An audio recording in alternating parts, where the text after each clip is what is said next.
पश्चिम बंगाल में होने वाले विधानसभा चुनाव में अभी 5 महीने से ज्यादा का वक्त है, लेकिन सियासी गर्मी अपने चरम पर पहुंच गई है। हालात यहां तक पहुंच गए कि बीजेपी अध्यक्ष जेपी नड्डा के काफिले पर पत्थरबाजी तक कर दी गई। इसके बाद से बीजेपी और हमलावर हो गई है।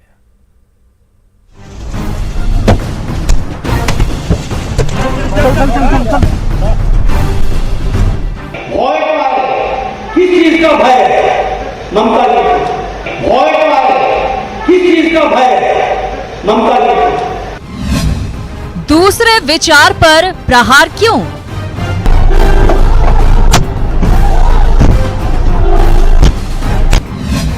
पत्थर मारने से बचेगी कुर्सी।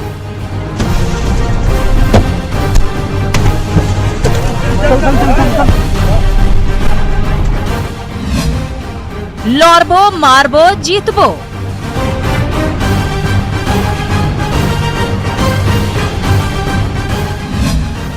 ममता की पत्थर मार सियासत।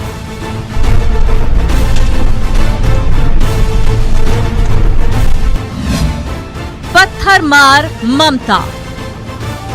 ये जो काफिला है वो बीजेपी का है, लेकिन सड़क के दोनों ओर जो समर्थक हैं वो दीदी का इकबाल बुलंद कर रहे हैं, टीएमसी का झंडा लहरा रहे हैं और बीजेपी के खिलाफ नारे लगा रहे हैं। देखिए इन तस्वीरों को और तय करिए कि सियासी पत्थरबाजी चलेगी क्या?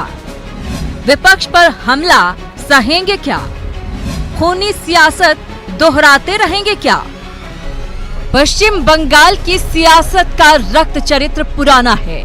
सत्ता के लिए यहाँ हिंसा की रवायत चलती आ रही है और उसे रोकने के बजाय एक बार फिर दोहराया जा रहा है। पथराव किया गाड़ी पे, कार्यक्रम में पहुंच गए पर रास्ते भर वहाँ मारपीट चल रही है, कार्यकर्ताओं के साथ मारपीट चल रही है। मुझे हाथ में चोट लगा। क्या कहेंगे? देखिए अराजकता है, कहीं यहाँ पर कोई लॉ एंड ऑर्डर नहीं है, लॉ एंड ऑर्डर नहीं है यहाँ पर। सत्ता में आने के लिए ममता बनर्जी और उनकी पार्टी को भी लेफ्ट से जमकर लोहा लेना पड़ा था, लेकिन खुद सत्ता में आने के बाद से उसे बचाए रखने के लिए अब दीदी भी कॉमरेड के रास्ते पर चल पड़ी हैं। ये देखिए कैसे दीदी के गुंडे बीजेपी अध्यक्ष जेपी नड्डा के काफिले पर हमला कर रहे हैं, उन्हें काले झंडे दिखा रहे हैं और बीजेपी के कार्यक्रम में टीएमसी के झंडे लहराए जा रहे हैं। गो बैक के नारे लगाए जा रहे हैं, जिस पर बीजेपी ने भी पलटवार करना शुरू कर दिया है।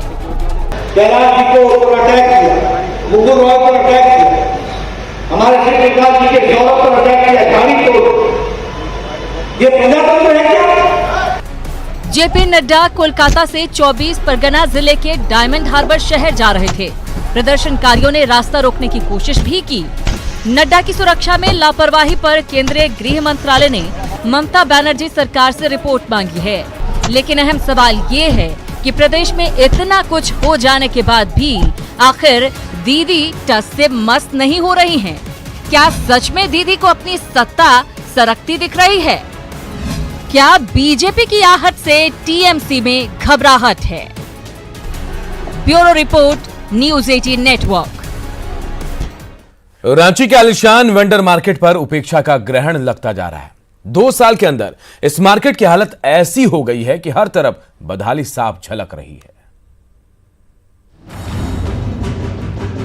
54 करोड़ रुपए खर्च कर बने रांची के आलिशान वेंडर मार्केट की महज 2 साल के अंदर दुर्गति हो गई। बेसमेंट में लंबे वक्त से पानी भरा है, जहां तहां कूड़े कचरे का अंबार बिखरा पड़ा है, तो मार्केट की दीवारों को पिकदान बना दिया गया। यही नहीं, जगह जगह से प्लास्टर उखड़कर गिरते जा रहे हैं। इससे वेंडर मार्केट में दुकान लगाने वाले बेहद परेशान हैं। कंपनी लिया था तो कंपनी पूरा सफाई करता था, पोछा वोछा सब लगाता था। कंपनी का पैसा नहीं मिलने के कारण वो अपना कंपनी हट गया और फिर निगम से कर्मचारी आया तो बढ़िया साफ सुथरा नहीं कर रहे हैं। इस 4 मंजिला चमचमाती बिल्डिंग में 100 से ज्यादा दुकानें सजी हुई हैं, जहां दिन भर खरीदारों का तांता लगा रहता है। लेकिन रांची नगर निगम ने इस वेंडर मार्केट की सूरत बिगाड़ कर रख दी है। कुछ विवाद के कारण उस कंपनी को हटा दिया गया, लेकिन मुझे कहने में कोई संकोच नहीं है कि जब से वहां साफ सफाई की व्यवस्था हम लोगों ने अपने हाथ में लिया है, सुरक्षा का व्यवस्था जब से अपने हाथों में लिया है, तब से वेंडर मार्केट की स्थिति बहुत खराब है। रांची के अटल स्मृति वेंडर मार्केट की बिल्डिंग सामने तो शानदार नजर आती है, लेकिन गंदगी और बदइंतजामी ने इस मार्केट की दरो दीवार की रंगत ही बिगाड़ कर रख दी। ओम प्रकाश, न्यूज़ 18, रांची। लोहरदगा की शंख नदी साल के अंतिम दिनों में भी पानी से लबालब है, जो बेहतर खेतीबाड़ी के लिए शुभ संकेत है। तो ये मनोरम नजारा हर किसी का दिल भी जीत रहा है। लोहरदगा की लाइफलाइन शंख नदी इस साल दिसंबर के महीने में भी पानी से लबालब है। तो सर्द हवा के झोंकों के बीच ये छोटे छोटे बच्चे शंख नदी के गुनगुने पानी में डुबकी लगाते देखे जा रहे हैं। पानी से भरी शंख नदी और इस मनोरम नजारे को देखकर तो सुखद एहसास हो ही रहा है। ये पानी लोहरदगा के किसानों के लिए भी खुशखबरी लेकर आया है। इस पानी से न सिर्फ सूखे खेतों की प्यास बुझ सकेगी, बल्कि किसानों की बदहाली भी मिट सकेगी। शंख नदी का जो जल स्तर है वो सूख जाता था और दिसंबर माह में इसका जल स्तर काफी कम होने लगता था। वहीं इस वर्ष हम आपको दिखाना चाहेंगे कि इसके विपरीत देखा जा रहा है। दिसंबर के माह में शंख नदी का जल स्तर काफी बढ़ गया है। पिछले साल तक मॉनसून जाते जाते शंख नदी में एक बूंद पानी नहीं बचता था, लेकिन इस साल के अंत में भी शंख नदी में पानी की ये बढ़ती धारा बेहद सुखद संदेश दे रही है। अदिति, न्यूज़ 18, लोहरदगा। और इस बुलेटिन में इतना ही, लेकिन खबरें लगातार जारी है।